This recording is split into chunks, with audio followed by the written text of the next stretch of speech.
Initiative pour la transparence dans les industries extractives en République démocratique du Congo avec le soutien du projet Encore de la Banque mondiale via le comité d'orientation a organisé un événement qui s'est déroulé du 30 septembre au 1er octobre 2025 dans la grande salle du Guest House Pabampilouge à Kamina dans la province du Olomami. Un événement qui a rassemblé différents acteurs clés du secteur extractif. Cet atelier avait pour objectif de sensibiliser les parties prenantes sur l'importance de la collecte et de la déclaration des données exactes, fiables et exhaustives. Christian Amani, expert ITRDC, est revenu sur l'objectif de cet atelier. C'était pour les sensibiliser, les former dans le cas de remplissage, n'est-ce pas, des formulaires pour la collecte des données qui vont alimenter les rapports ITIE 2023.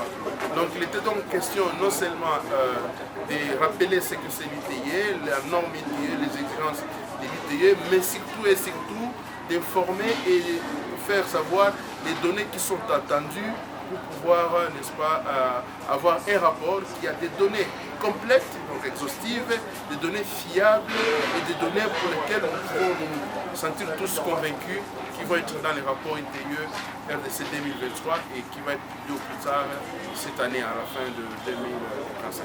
Sous financement du Fonds mondial à travers la Commission de réforme de finances publiques, différentes couches ont pris part à cet atelier, y compris la société civile, la DRHL, les entreprises minières et les agents des différents ministères de la province. Au nom du gouverneur Banzamoulme Marmon empêché, la ministre provinciale de Mines, Honorine Lunda, a clôturé ses assises. Permettez-moi, en cette circonstance, de remercier vivement le secrétariat technique de l'ITIE RDC, les comités de pilotage des réformes des finances publiques, ainsi que toutes les parties prenantes qui ont activement pris part à ces travaux.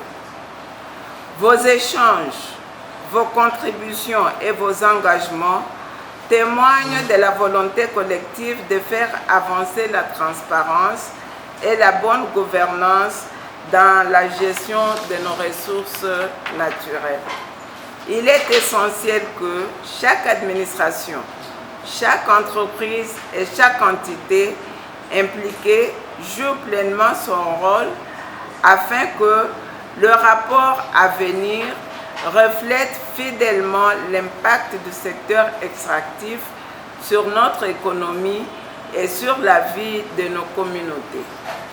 Notre province du Olomami, sous le leadership de son Excellence, Monsieur le Gouverneur, Honorable Banzamoulme Marmon, demeure pleinement engagée à accompagner la mise en œuvre de la norme ITIE en harmonie avec la vision de son Excellence, M.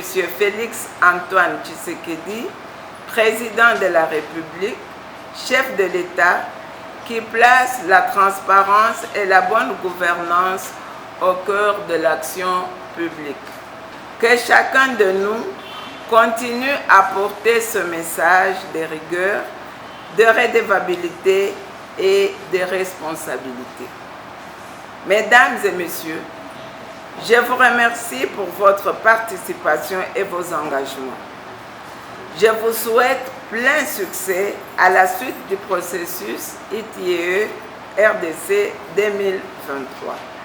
Que vive la République démocratique du Congo, que vive la province du Olomami, que vive la transparence et la bonne gouvernance. Différents participants ont exprimé leur joie à l'issue de cette formation. Ça a été vraiment un honneur pour nous parce qu'ils sont en train de nous outiller par rapport aux enquêtes que nous pouvons mener valablement dans le secteur minier.